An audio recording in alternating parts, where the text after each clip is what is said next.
The crystal chandelier hanging in the grand ballroom of the Fairmont Hotel cast 1,000 fractured diamonds of light across the assembled crowd.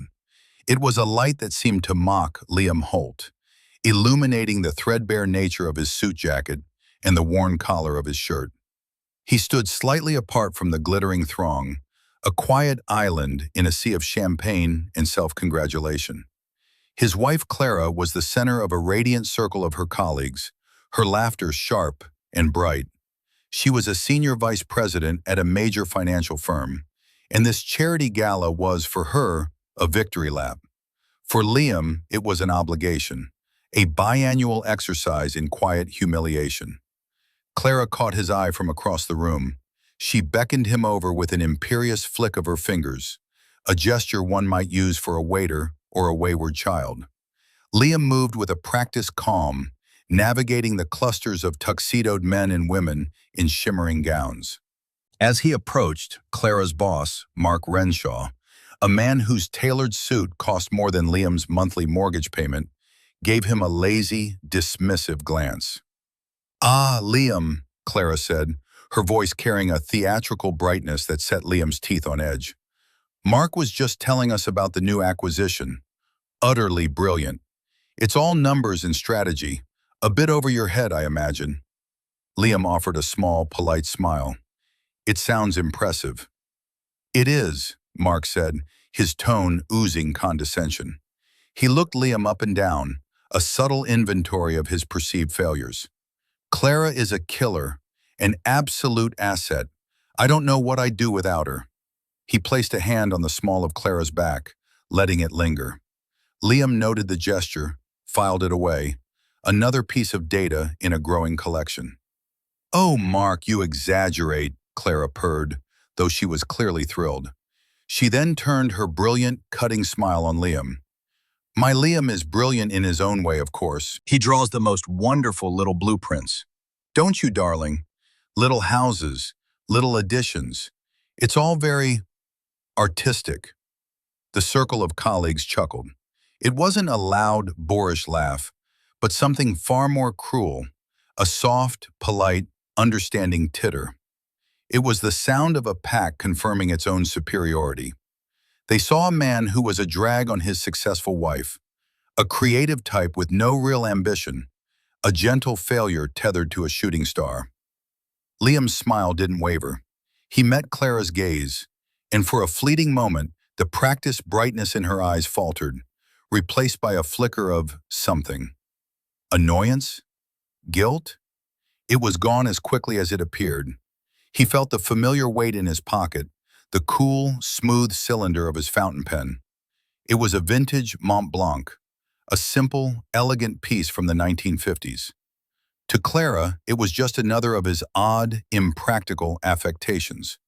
To Liam, it was a totem, a reminder. He said nothing. He simply endured. This was the central pillar of their life together, her assent and his quiet, supportive presence in the shadows. Clara believed her husband was a relic, a man out of time, clinging to an antiquated profession that offered more satisfaction than financial reward. She saw him as a project, a fixer-upper she had lovingly taken on but had grown weary of renovating. She thought his quietness was weakness, his patience, inertia, his dignity, a lack of ambition. She had no idea. She had no idea that the man standing beside her, the man whose perceived failures gave her own success such a satisfying sheen, could have bought the hotel they were standing in.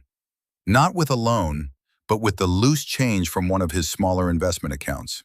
She thought he drew little blueprints, and in a way, he did. But the latest one wasn't for a suburban kitchen remodel.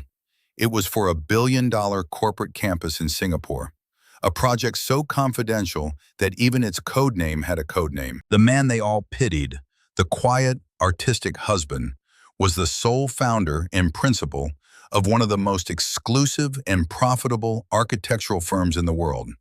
A firm so discreet it operated almost entirely through referrals from the global elite. Within 3 months, this entire glittering, self-satisfied world they had built, or rather the world she thought she had built, would be reduced to rubble. and he, the quiet architect, would be the one holding the demolition orders. We've all felt it, haven't we? That sting of being underestimated, of being judged by a cover that doesn't even begin to tell the story. It's a universal feeling, a quiet frustration that burns just beneath the surface. I'm curious, where are you watching from tonight? Let me know in the comments. It's always amazing to see how far these stories travel. Now, back to Liam and the quiet storm that was gathering on the horizon. The foundation of their marriage had been crumbling for years, but a crack was about to become a chasm. The drive home was thick with a silence that felt heavier than any argument. Clara was still buzzing from the event, scrolling through photos on her phone, commenting on who wore what, who was seen talking to whom. Liam drove their modest sedan, a practical car she often complained about, his hands steady on the wheel. "You were quiet tonight," she said, not looking up from her phone. It wasn't a question or an expression of concern. It was an accusation. "I was listening," he replied, his voice even. "You and your colleagues are very passionate about your work. It's the real world, Liam. It's not about drawing pretty pictures. It's about making things happen, creating value." She finally looked at him, her expression a mixture of pity and exasperation. "Honestly, sometimes I wish you'd just try. Put yourself out there more. Mark could probably find you something in facilities management. At least it would be a steady paycheck from a real company." Liam didn't respond. He just kept driving. He thought of the email he'd received that afternoon from a client, a tech billionaire who had just approved the final design for his private island retreat. The fee for that project alone was more than Clara's annual salary, bonus included.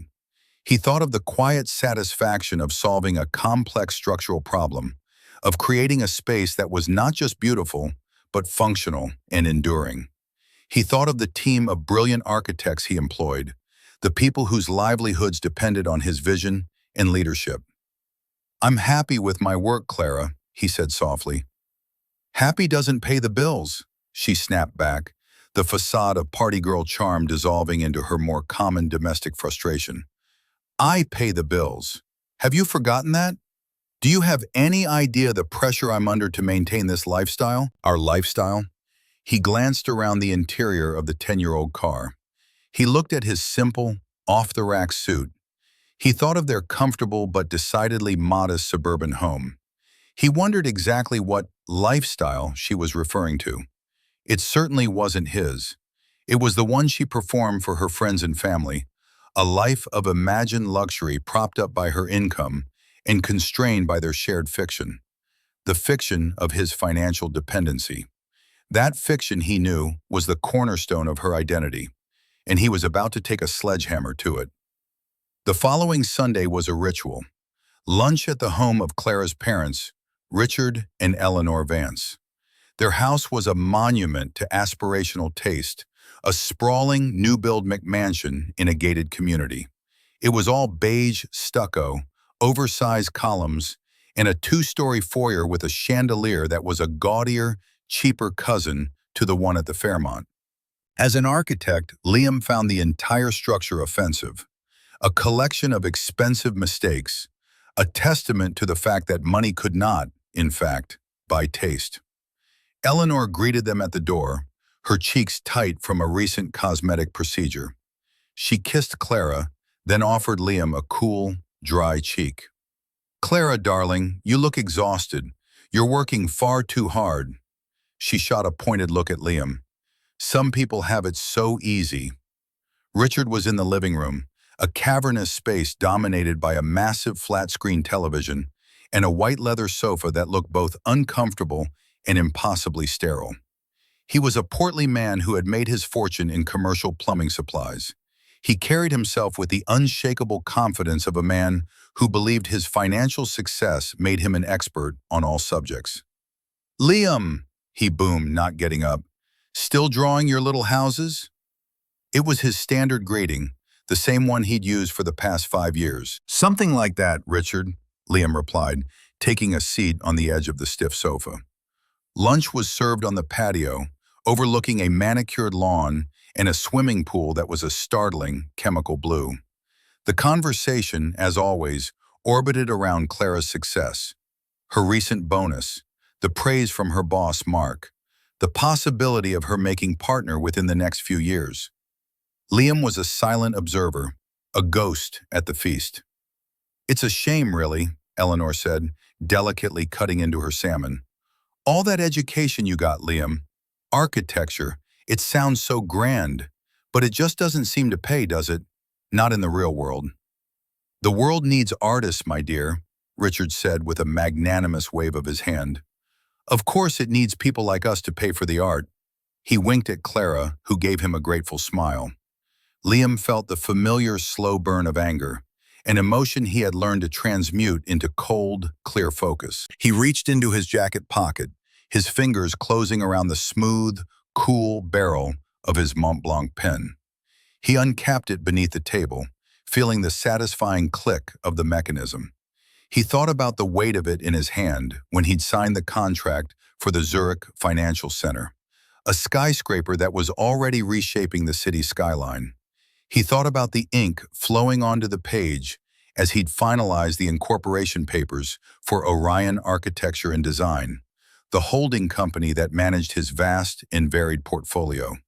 The name Orion was his private joke, the hunter hidden in plain sight. He looked at Richard and Eleanor Vance, at their proud, ignorant faces. He looked at their daughter, his wife, soaking in their praise, a praise that was built entirely on his denigration. He saw them not as monsters, but as something more banal, people with a terminal lack of imagination. They could not conceive of a reality different from the one they had constructed. Wealth to them was loud. It was a new car, a big house, a designer watch. The idea of quiet, hidden, generational wealth was as foreign to them as quantum physics. "I saw that new office park they're building over by the highway," Richard said, changing the subject. "Hideous thing. Looks like a bunch of glass boxes stacked on top of each other. No character. Probably designed by some kid straight out of school on a computer." Liam took a slow sip of his iced tea. "That's the new headquarters for Aryan Tech," he said calmly. "It's a Sterling Prize nominee." "A what?" Richard grunted. "It's the highest prize in architecture, Dad," Clara said dismissively. "It doesn't matter. It's still ugly. Liam could probably design something much prettier, couldn't you, honey?" The condescension was a physical thing, a pressure in the air. Liam simply nodded. "It's a particular style." He didn't add that it was his firm that had designed it. He didn't mention that the kid on a computer was a 70-year-old architectural legend whom he had personally headhunted and paid a small fortune to join his team. He didn't explain that the glass boxes were engineered with a revolutionary new energy-efficient material that his firm had developed in-house. There was no point. Explaining it to them would be like describing color to a man born blind.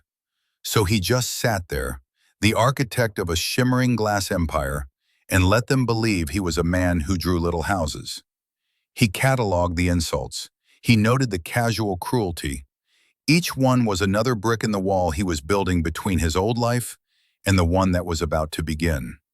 The foundation for this new life had to be perfect, and the first step in laying a new foundation is to demolish the structure that stands in its way. He was almost ready to swing the wrecking ball.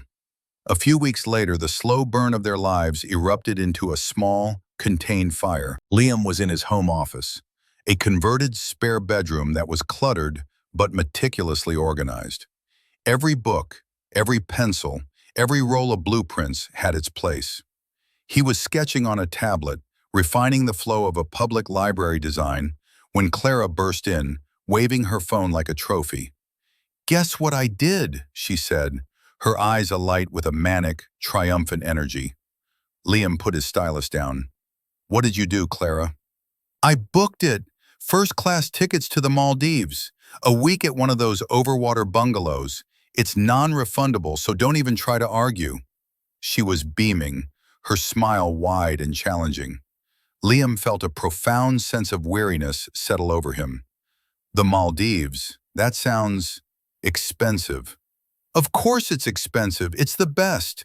I got a massive bonus for the Renshaw deal, and I decided I deserved to treat myself.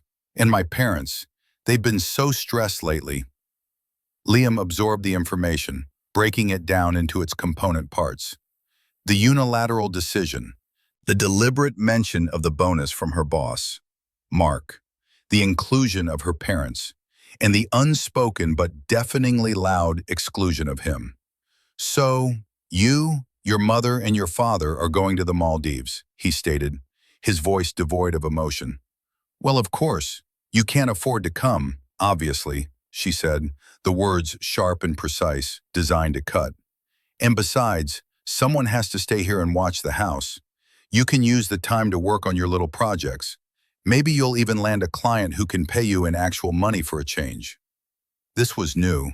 The cruelty had always been there, simmering beneath the surface, but this was a direct, undisguised attack. It wasn't a joke at a party or a backhanded compliment at lunch. It was a clear and brutal statement of her perceived power and his perceived worthlessness. He looked at her, truly looked at her, at the expensive dress she wore, the designer handbag slung over her shoulder, the restless, hungry look in her eyes. He had once loved this woman. He had been drawn to her fire, her ambition. But over the years, that fire had ceased to be a source of warmth and had become a consuming, indiscriminate blaze. It was no longer about building a life together. It was about fueling her insatiable need for validation. And his role was to be the kindling. I see, he said, and he did. He saw everything with a sudden, painful clarity. She mistook his quietness for defeat. Don't look so pathetic, Liam. It's just a vacation. Be happy for me. My success benefits you too, remember? It keeps this roof over your head. She swept out of the room, leaving the scent of her expensive perfume and the chill of her words hanging in the air. Liam sat motionless for a long moment, the silence of the small office pressing in on him. He looked at the design on his screen, the soaring ceilings and light-filled atriums of the public library. A place for everyone, a place built on quiet principles of community and shared knowledge. It was everything his marriage was not. Later that night, long after Clara was asleep, Liam was back in his office. The door was locked. He wasn't sketching. He was on a secure video call, the screen of his laptop casting a blue glow on his face. On the other end of the call was Julian Croft, his partner and oldest friend. Julian was the public face of their firm, a charismatic dealmaker who handled the clients, while Liam remained the silent, architectural genius behind the curtain. I saw the wire transfer for the Singapore project came through, Julian said, his voice tinny through the laptop speakers. The board is ecstatic. They're already talking about phase 2. The screen was filled not with blueprints, but with spreadsheets, stock portfolios, and real estate holdings. The numbers had so many zeros, they looked like a coding error. Good, Liam said, his voice low. Divert my share into the Aspen Development Fund. Julian leaned closer to his camera, his expression serious. Liam, I have to ask again. How much longer are you going to keep this up? This charade. It was one thing when it was a social experiment, a way to protect yourself. But this? Letting her treat you like this? It's gone on too long. It's starting to affect you. Liam ran a hand over his face. He looked tired.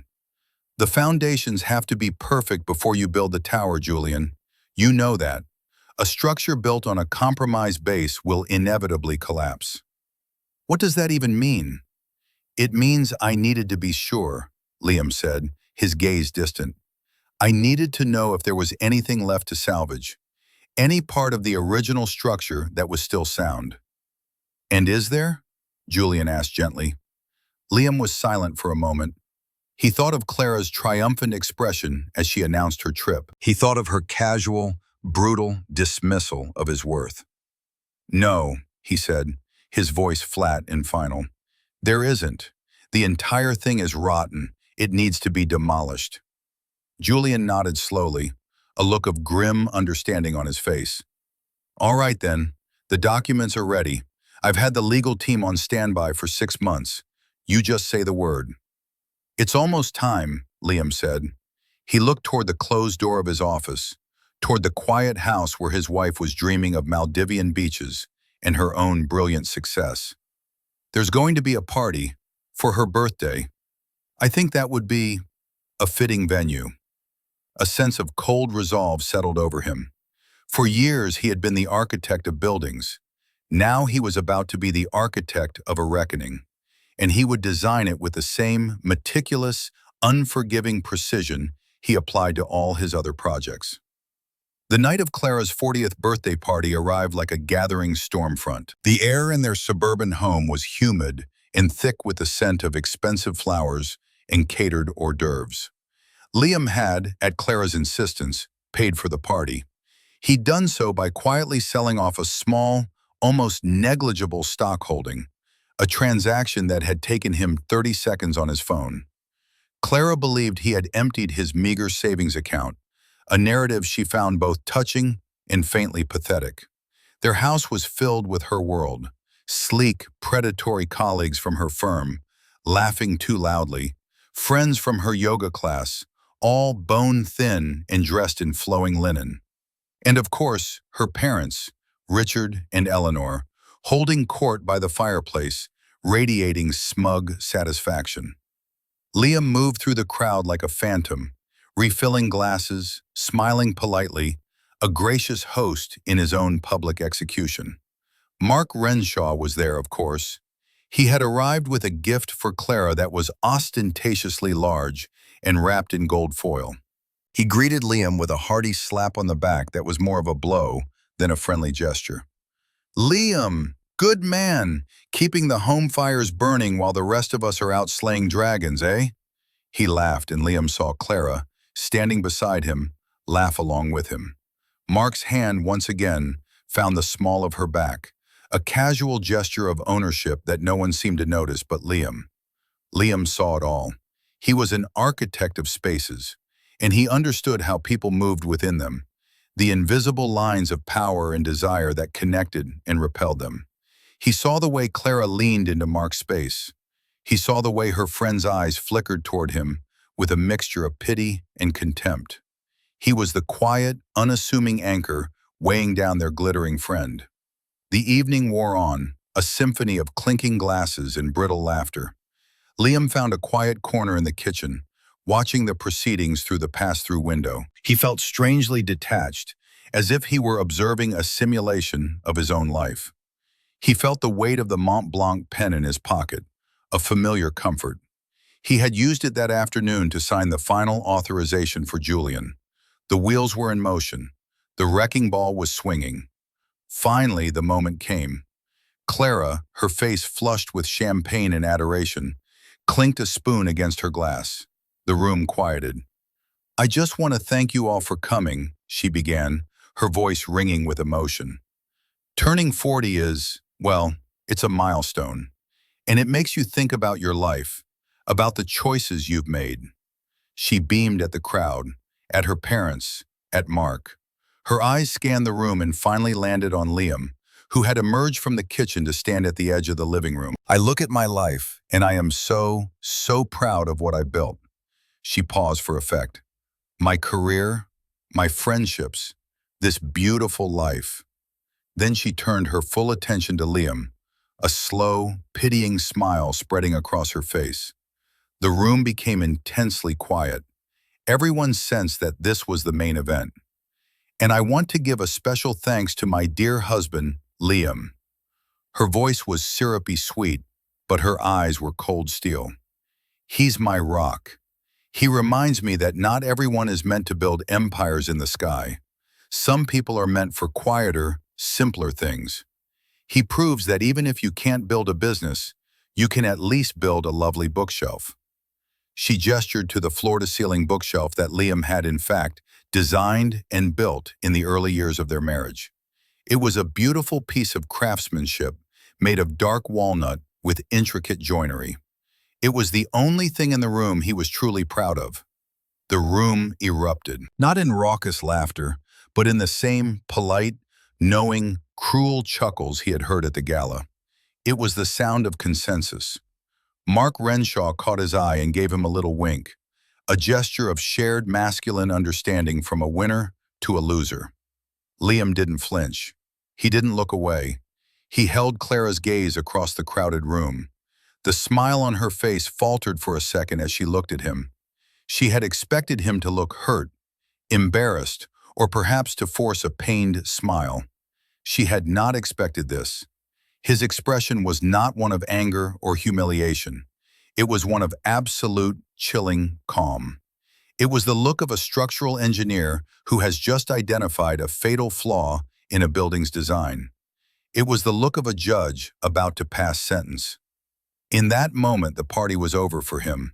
The noise, the people, the clinking glasses all faded into a dull, distant roar. The quiet before the storm had ended. The first drops of rain had begun to fall. The last guest finally departed, trailing a wake of laughter and perfume into the cool night air. The front door clicked shut, and the silence that descended upon the house was absolute. It was a dead, heavy quiet, filled with the ghosts of the party, the smell of spilled wine, the plates of half-eaten food, the dozens of empty glasses littering every surface. Clara, however, was still floating. She kicked off her heels with a sigh of relief and spun around, her arms outstretched. "Wasn't that just the most perfect night?" she asked, her voice still giddy with the afterglow of being the center of attention. "Everyone had such a wonderful time. Mark said it was the best party of the year." Liam was standing by the large picture window, his back to her, looking out into the dark, manicured street. The house across the way was dark, its inhabitants asleep, their lives presumably orderly and untroubled. He saw his own reflection superimposed over the scene, a tall, still figure, a silhouette against the placid, suburban backdrop. He turned to face her. His face, in the dim light, was a mask of placid control. "Clara," he said, his voice quiet but carrying an immense weight that cut through her champagne haze. "We need to talk." Her smile faltered. "Oh God, Liam, don't be a buzzkill. Not tonight. Was it the bookshelf comment? It was a joke, a toast. You're supposed to be a little funny." "Sit down," he said. It wasn't a request. The tone was level, without anger, but it held an authority she had never heard from him before. Something in her, some primal instinct, obeyed. She sank onto the edge of the sofa, her posture suddenly defensive, her arms crossed over her chest. "This is ridiculous," she muttered. "I throw a beautiful party and you want to start a fight." Liam didn't move from his spot by the window. He began to speak, and his voice was the voice of a man reading from a ledger. "On May 14th of this year, at your parents' house, you told your mother that I was a financial burden you were tired of carrying. On July 22nd, you called my life's work drawing pretty pictures. On August 10th, you booked a non-refundable first-class trip to the Maldives for yourself and your parents, informing me that I obviously couldn't afford it. And tonight, in front of 30 people who work for you, or wish they did, you reduced my entire existence to being capable of building a bookshelf." He paused. Each statement was delivered without inflection, a simple fact. It was his list of grievances, the quiet catalog he had been compiling for years. Clara stared at him, bewildered. You keep a list? That's creepy, Liam. And you're being incredibly sensitive. Those weren't attacks. They were just observations." "Were they?" he asked, his voice dropping even lower. He took a step toward her. "Was it just an observation when you started sleeping with Mark Renshaw?" The accusation landed in the dead silence of the room with the force of a physical blow. The color drained from Clara's face. For a moment she looked utterly lost, her mind scrambling for a defense, a denial. I don't know what you're talking about," she stammered, but her eyes, wide with panic, told a different story. "That's an insane thing to say, a horrible accusation. You're just trying to hurt me because your feelings are bruised." "Am I?" Liam said, his calm unwavering. He felt no triumph, only a deep, profound sadness. This was the final, necessary step, the diagnosis of a terminal illness. The late nights at the office, the business trips on weekends, the way he touches you, the way you look at him. I'm an architect, Clara. I'm trained to see the details others miss. I see the stress fractures in a facade. I see the patterns in the chaos. And your pattern is pathetically simple. She leaped to her feet, her fear now transmuting into rage. How dare you? After everything I do for us, I work myself to the bone to give us this life, and you accuse me of that. You're pathetic. You're a pathetic, jealous man who can't stand that his wife is more successful than he is. It was her final, most powerful weapon, his failure, her success. It was the trump card she had played 100 times before, and it had always worked. But this time, Liam didn't flinch. He didn't even seem to hear the insult. He simply looked at her, his eyes filled with a strange, unnerving pity. "It doesn't matter," he said, and the casualness of his dismissal stunned her into silence. He waved a hand, as if brushing away a fly. "The affair is a symptom, Clara, not the disease. The disease is a fundamental contempt, a contempt you've nurtured for years, watered by your parents, celebrated by your friends." He turned and walked toward his office, the small, cluttered room she so despised. She stood frozen for a moment, then followed him, her rage and confusion warring within her. "Where are you going? Don't you walk away from me. We are not done talking about this," she yelled at his back. He didn't answer. He entered the office and moved with a calm, deliberate purpose that was mesmerizing. He walked to the old wooden box on his desk, a simple thing he'd had since college. He unlocked it with a small brass key. Inside, nestled on a bed of faded velvet, was his fountain pen and another single key. It was heavy, ornate, and made of solid brass. She had never seen it before. "What is this, Liam?" she demanded, her voice shaking. "What is all this melodrama?" He ignored her.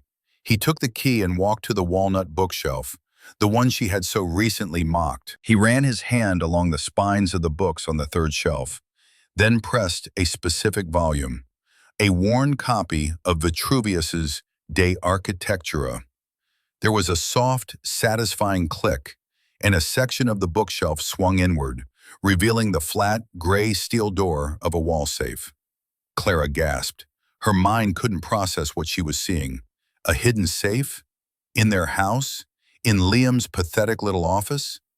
He inserted the brass key, turned it, and spun the combination dial. The safe swung open. He reached inside and pulled out not cash, not jewelry, but a thick, leather-bound folio, embossed with a single, stylized symbol she didn't recognize. A constellation of 3 stars in a line. The Belt of Orion. He placed the folio on his desk and opened it. He looked at her, his eyes clear and direct. "You've always expressed a great deal of concern about my income, Clara," he said, his voice as calm and steady as a surgeon's before the first incision. "I think it's time we reviewed the numbers together." The world tilted on its axis. Clara stared dumbfounded as Liam began to lay documents out on his desk. They were printed on heavy, watermarked paper, each one bearing the strange 3-star logo. The first was the founding charter for a company named Orion Architecture and Design. She had never heard of it. The listed founder and sole proprietor was Liam Holt. "What is this?" she whispered, her voice a thread. "Is this some kind of joke? A sick, elaborate joke to make you feel better?" "There are no jokes tonight, Clara," Liam said, his voice patient, almost gentle. He tapped the first document. "This is the firm I founded 12 years ago, 2 years before we met. I wanted to build something on my own terms, away from the noise and the ego of the mainstream architectural world. We operate discreetly. Our clients value that." He laid down another document. It was a contract. The client was Axiom Global, a multinational tech conglomerate. The project was their new European headquarters in London. Clara's eyes scanned the numbers at the bottom of the page. The architectural fee alone was a figure with 8 digits. She felt a wave of dizziness. I don't understand, she stammered. Of course you don't, he said without malice. It was a simple statement of fact. He continued laying out the evidence, piece by meticulous piece, a prosecutor presenting an airtight case, a contract for a private museum in Japan, the development plan for a luxury eco-resort in Costa Rica, the deed to a sprawling vineyard in Napa Valley, held by a holding company that Orion owned, the deed to a penthouse apartment on the Quai d'Orléans in Paris, with a view of Notre Dame. He laid down property tax statements, investment summaries from private banks in Zurich and Singapore, corporate filings. It was a mountain of paper, a testament to a vast and silent empire of wealth she could not have conceived of in her wildest dreams. He was the architect not just of buildings, but of this. Finally, he turned to his laptop, which sat on the corner of the desk. He typed a password and the screen lit up with the portal of a private wealth management firm. He turned the screen toward her. In the top right corner, under the heading Net Worth, was a number. It was a breathtaking number, a number so large it seemed fictional. Clara sank into the small visitor's chair in front of the desk. Her legs would no longer hold her. The room was spinning. The bookshelf, the cheap IKEA lamp, the worn rug. It was all the same, yet it was all different. She was in a foreign country. This man, this quiet, gentle, failed man she had married, was a stranger. A terrifyingly powerful stranger. Liam leaned back in his chair. He picked up his Mont Blanc pen from the desk, capping and uncapping it with a soft click. You said tonight that I couldn't build an empire, he said, his voice still impossibly calm. You were wrong. I just chose to build one that was quiet. I wanted a life that was separate from it. I wanted someone to love me, Liam Holt the man, not Orion Architecture the brand. I wanted to see if the life we built together, this simple life, was enough. He paused, his gaze locking with hers. For you, it wasn't. He leaned forward, placing his elbows on the desk, the picture of a patient teacher explaining a simple concept to a struggling student. You said you didn't know how you'd survive without your income, he said, his voice dropping to a near whisper. He gestured to the glowing screen of the laptop. Clara, your entire annual salary, your bonus from Mark included, would not cover the property taxes on our apartment in Paris. The one you've never seen, the one I bought for us on our first anniversary, hoping that one day, when the time was right, we would go there together. He stood up and walked to the window, looking out at the silent, sleeping houses. You were so worried about keeping a roof over my head, he said, his voice laced with a profound, sorrowful irony. From the day I met you, I could have bought this entire street, and the one after that, and the one after that. The silence that followed was not empty. It was filled with the sound of a life shattering. It was the sound of every certainty Clara had ever held, every pillar of her identity, every condescending joke, every pitying glance, turning to dust and blowing away on the wind. The first sound to break the crushing silence was a choked, incredulous laugh from Clara. It was a hysterical, broken sound, thin and sharp in the small room. No, she whispered, shaking her head, a frantic, wild look in her eyes. No, this is a fantasy. This is some elaborate, cruel revenge fantasy you've cooked up because you're jealous of Mark. Liam turned from the window. His expression was one of immense, weary patience. He walked back to the desk, picked up a single sheet of paper from the folio, and held it out to her. It was a dividend statement from a portfolio of blue-chip stocks. The quarterly payout listed was more than the value of their house. Look at it, Clara, he said, his voice gentle. Look at the account number. Look at the name. Her hand trembled as she took the paper. She stared at it, her eyes scanning the text, but her mind refused to assemble the words into a coherent meaning. It was like trying to read a language she had never seen before. The numbers, the logos, the dense legal text, it was all just noise. But his name was there. Liam Holt.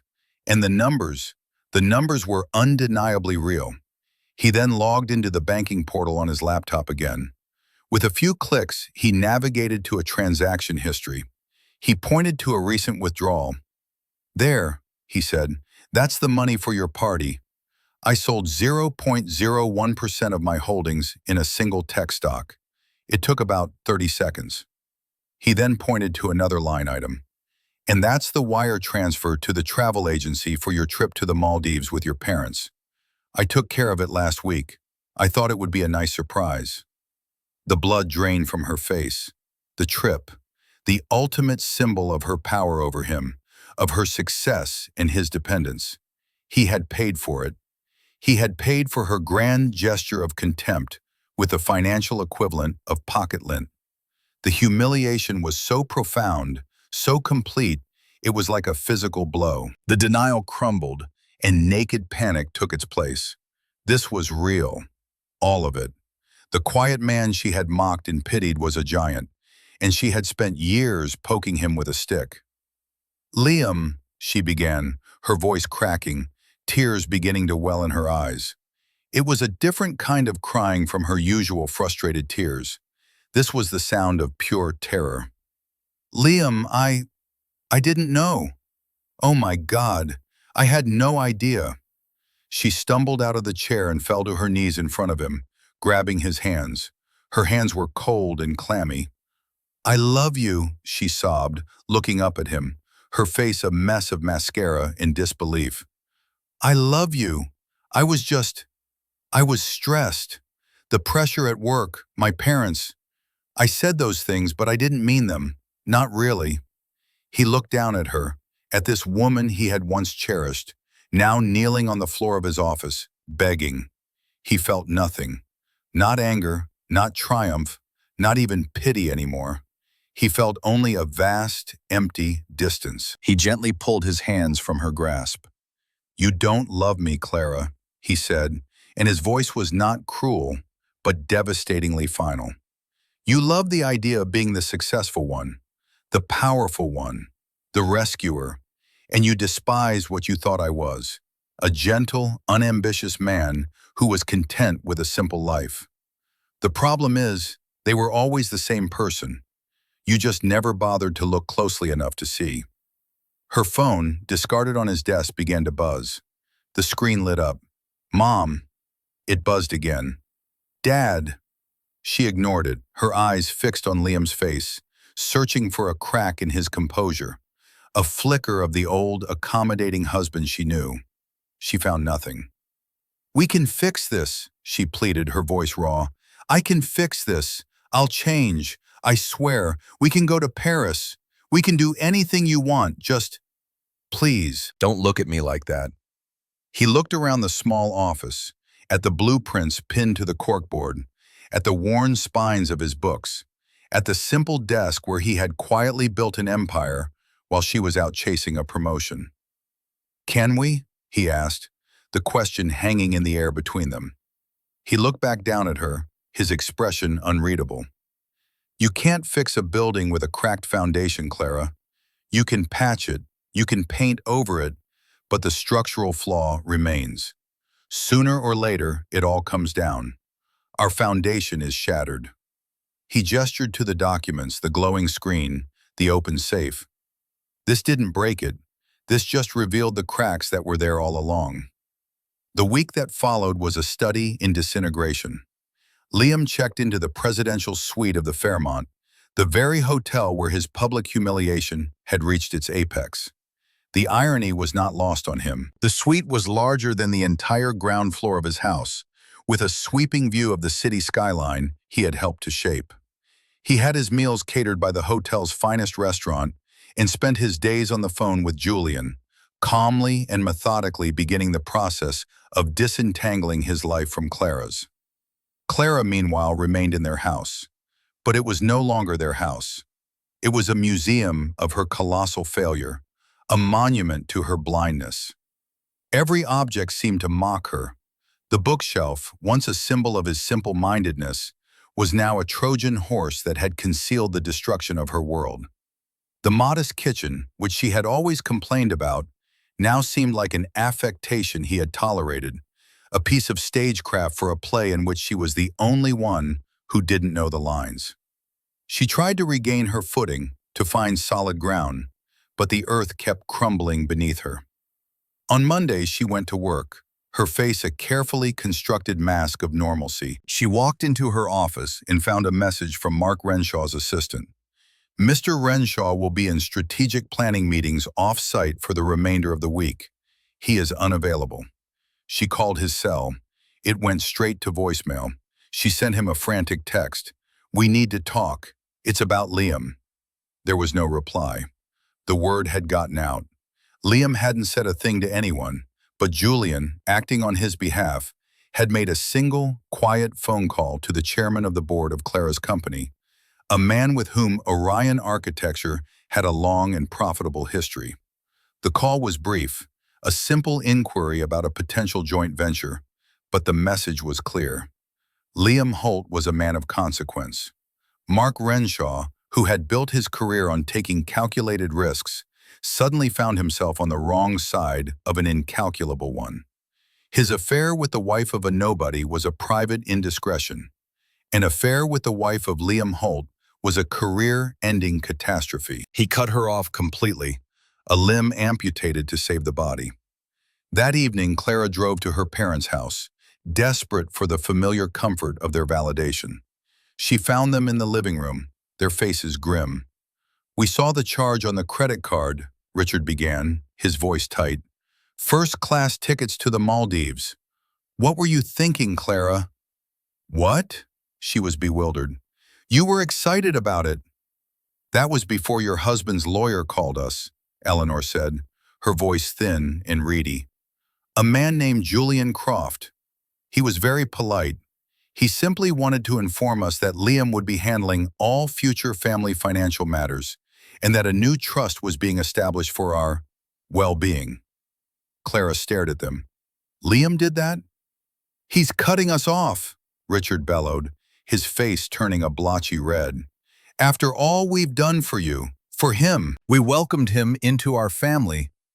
"No, you didn't," Clara said, a strange, bitter clarity rising through her panic. "You mocked him. You belittled him at every opportunity, and I let you. I encouraged you." Eleanor's face hardened. "Don't you dare put this on us. This is your mess. You were the one who couldn't control your husband. You were the one who was married to a billionaire and didn't have the sense to know it." The enabling structure, the cozy triangle of shared contempt that had sustained them for years, had collapsed. In the face of Liam's power, they had turned on each other, a frantic scramble for the high ground. Clara looked at her parents, at their frightened, angry faces, and for the first time she saw them not as her protectors, but as the co-authors of her ruin. She left without another word, the sound of their bickering following her out the door. Her world had shrunk to the confines of her car, driving aimlessly through the perfect, manicured streets of the life she had destroyed. A week after the party, Liam summoned her. Not to their house, not to his hotel, but to a place of utter neutrality, a conference room on the 40th floor of a downtown skyscraper. It was one of his buildings. The room was Spartan, dominated by a long, dark wood table and chairs. The only decoration was the breathtaking panoramic view of the city. When Clara arrived, she found Liam was not alone. Julian Croft sat to his right, his posture relaxed but his eyes sharp. He had a leather portfolio open in front of him. To Liam's left sat an older, severe-looking woman whom Julian introduced as their head of legal counsel. This was not a marital discussion. This was a corporate negotiation. Clara was a shadow of her former self. The designer suit she wore hung on her slightly. The arrogant confidence that had been her armor was gone, replaced by a brittle, nervous energy. She sat opposite them, alone. Liam looked at her, his expression not of anger, but of a calm, dispassionate authority. "Thank you for coming, Clara." He gestured to Julian, who began to speak. "We've drawn up the terms of a separation agreement," Julian said, his voice crisp and professional. Liam's instructions were to be fair but firm. The primary goal here is a clean, swift disengagement. He pushed a thick document across the table. Clara stared at it, unable to touch it. "The house will be signed over to you, free and clear of any mortgage," Julian continued. "A trust will be established in your name, funded with a principal sum that will generate an annual income sufficient to maintain your current lifestyle, though not perhaps your recent travel ambitions." A flicker of a smile touched his lips before vanishing. "A vehicle of your choice, within reason, will be provided. All legal fees will be handled by us." Clara looked at Liam, her eyes pleading. "Liam, please, don't do this." Liam finally spoke, his voice filling the quiet room. "I am not doing this to you, Clara. I am doing this for me.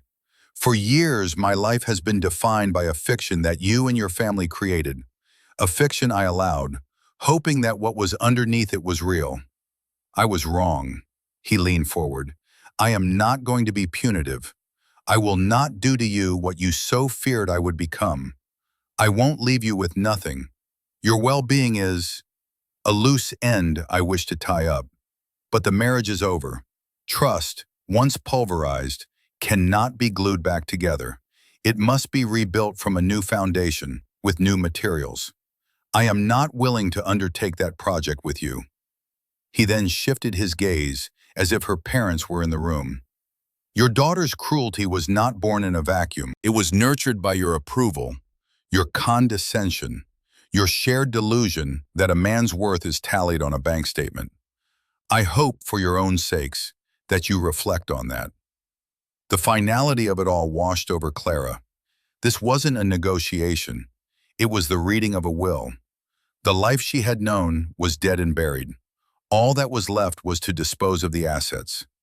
Tears streamed down her face, but for the first time, they were not tears of panic or manipulation. They were tears of genuine, soul-crushing loss. She finally understood. She had not lost a fortune she never knew existed. She had lost a man who had loved her in spite of her worst instincts. A man who had offered her a simple, authentic life, and she had thrown it away because it wasn't shiny enough. "I'm sorry," she whispered, the words barely audible. It was not a plea, it was a confession. "I am so sorry, Liam, for everything." Liam held her gaze for a long moment. He gave a slight, almost imperceptible nod. It was not forgiveness. It was acceptance. The acknowledgement of a truth finally spoken. "I hope you find a way to value people for who they are, Clara," he said quietly. "Starting with yourself. The person you are without an audience, without the applause." He then stood up. Julian and the lawyer stood with him. For him, the meeting was over. He had designed the demolition, overseen the clearing of the site, and approved the plans for what came next. It was time to start building again. 6 months passed. The autumn that had witnessed the collapse of Clara's world gave way to a crisp, clear spring. Liam stood on the terrace of his new home, a stunning penthouse apartment that occupied the top 2 floors of a building he had designed a decade earlier. It was a space of quiet elegance, all clean lines, natural materials, and glass walls that framed the city like a living work of art. The evening sky was a wash of lavender and rose, and the city below was beginning to sparkle with a million lights. He was not looking at the view. He was sketching in a small, leather-bound journal with his old Mont Blanc fountain pen. It was a design for a new kind of public space, a hybrid library and community garden for a low-income neighborhood, a pro bono project. The glass door slid open, and Julian stepped out onto the terrace, holding 2 glasses of whiskey. He handed one to Liam. "Cheers," Julian said, clinking his glass against Liam's. "To new beginnings." They stood in comfortable silence for a moment, watching the city breathe. "Heard from her?" Julian finally asked, his tone gentle. Liam nodded, taking a slow sip of his whiskey. "I got a letter, through the lawyers." He gestured vaguely with his head. "She sold the house. Apparently, she couldn't stand to live there anymore. She moved to a small apartment across town. She quit her job at the firm. Did she? Julian sounded surprised. I heard Mark Renshaw was forced to resign a month ago. The board lost confidence. She probably could have had his job. She said she didn't want it, Liam said, a note of faint surprise in his own voice. She's working for a nonprofit now, something to do with financial literacy for young women. She said she's trying to build something real. He fell silent, swirling the amber liquid in his glass. He looked out at the vast, glittering expanse of the city, at the thousands of buildings, the millions of lives playing out in the spaces between them. She's on her own path now, he said more to himself than to Julian. I hope she finds what she's looking for. There was no bitterness in his voice, no lingering anger, only a quiet, settled peace. The great irony, he reflected, was that the money had never been the point. The vast, hidden fortune had not given him power. It had simply been a lens, a magnifying glass that had revealed the truth of his life, clarifying the fractures that were already there. His real power, he now understood, had always resided in his own sense of self-worth, in his quiet dedication to his craft, in his integrity. The money was just a tool, a loud, effective tool, but a tool nonetheless. It could build skyscrapers, and it could demolish a life built on false pretenses. True strength, he mused, isn't found in what you have in the bank. It's found in who you are when you have nothing at all. And true worth is not about the life you display for the world to admire, but the one you have the courage and the integrity to build in quiet, honest moments, brick by meticulous brick. His empire of glass and steel was magnificent, but the small, peaceful life he was now building for himself, a life of quiet work, true friendship, and self-respect, felt infinitely more valuable. What do you think? Was Liam right to end it so completely? Or could you have found a way to forgive Clara? It's a tough question, and there's no single right answer. Let us know your thoughts in the comments below. We read every single one. And if this story resonated with you, if you've ever felt the sting of being underestimated, please give it a like and subscribe to the channel for more stories just like this. Thank you for watching.